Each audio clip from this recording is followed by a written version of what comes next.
Assalamualaikum Pak Ustadz. Saya Salam. mau tanya, kalau orang bertato itu sholat Nama jenengan namanya nah namanya sinten? Torikin Pak.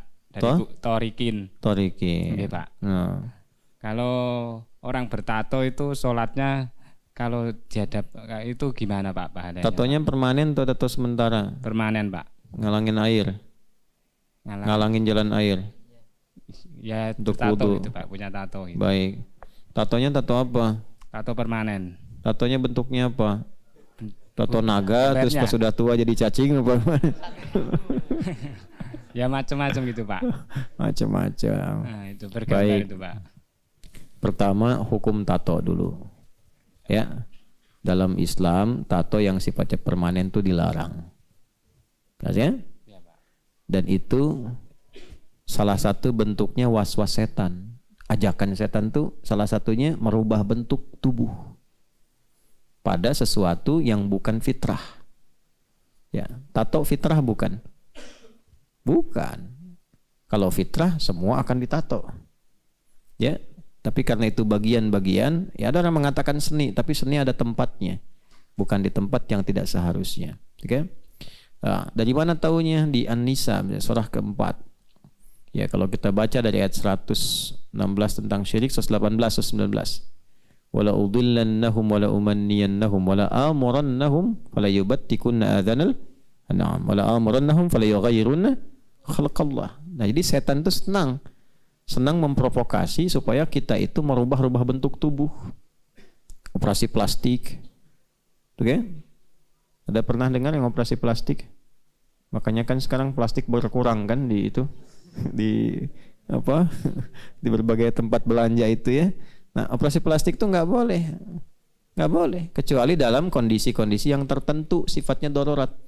Ya, misalnya ada musibah kebakaran dan sebagainya, mengembalikan bentuk yang kiranya wajar itu boleh. Tapi hidung dari misalnya pas pengen mancung, dimancungin operasi plastik tambah selang dikit misalnya kan, itu haram hukumnya. Haram karena merubah bentuk. Ya. Kenapa? Merubah bentuk, merubah fitrah. Sebab Allah mencipta kita ini sudah sesuai dengan maslahatnya. Kalau bentuknya nggak begitu, bisa celaka. Karena merubah maslahat. Ada sesuatu yang salah di dalamnya. Ya, itu sudah bentuk itu sudah sesuai dengan fungsi hidup. Nah, yang kedua, ada seperti hiasan-hiasan tadi yang tidak sewajarnya. Ya, misalnya kayak tato gitu ya, tadi dipasangkan di tempat-tempat yang tidak seharusnya, kemudian sifatnya permanen. Yang kedua, biasanya niat orang bertato itu pun niatnya itu ada bab yang bertentangan dengan tauhid. Apa itu? Bab keyakinan. Orang ditato motivasinya apa coba? Nah, enggak, jarang gaya itu. Yang pertama, ingin lebih terlihat kuat, ingin lebih pede melakukan sesuatu, gitu kan? Ya, umumnya gitu kan? Gitu. Nah, ketika seseorang menyandarkan keyakinannya dengan gambar itu dia lebih kuat, nah itu menyalahi sifat tauhid. Jelas ya? Ketiga, pengkultusan misalnya. Ya, saya mau tato Ronaldo di kanan, Messi di kiri supaya main bolanya lebih bagus lagi gitu kan? Nah, atau saya pasang tatonya Ustadz Adi sekalian gambarnya di belakang supaya ada inspirasi. Nah, itu pengkultusan. Itu juga dilarang.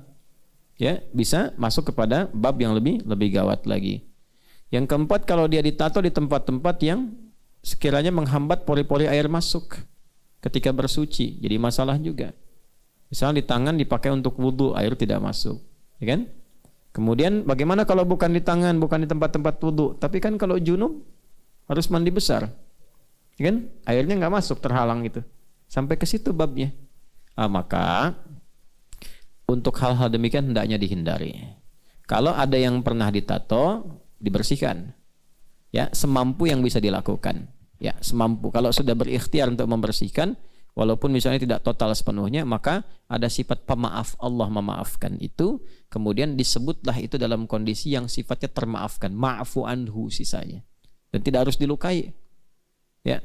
Wah, kalau gitu sobek aja sama kulitnya, jangan. Itu justru berdosa. Ya. Jadi berusaha untuk dibersihkan terlebih dahulu sebaik yang bisa kita lakukan atau sebaik yang bisa dikerjakan. Setelah itu tawakal pada Allah Subhanahu wa taala dan tingkatkan kesolehan. Justru tanda pertama kita ingin dibuat baik oleh Allah itu menyadari ada yang salah, ingin memperbaiki. Itu aja udah hidayah yang sangat besar. Jelas saya kira ya? Baik. Jadi kalau kecuali perempuan itu pun tato sementara namanya hina. Ya, hina itu kan sementara, yang hilang dengan air itu. Hilang dengan air. Ya, ada yang pacar Cina ya, apa pacar Jepang deh. Cina ya, pacar Cina. Itu kan buat di kuku ya. Nah, itu boleh. Ya, boleh karena kan dia sifatnya sementara itu. Ya, bisa hilang dalam periode atau waktu tertentu. Itu pun perempuan. Laki-laki pakai pacar Cina kan jadi jadi heboh nanti. Jelas ya? Wallahu a'lam bishawab.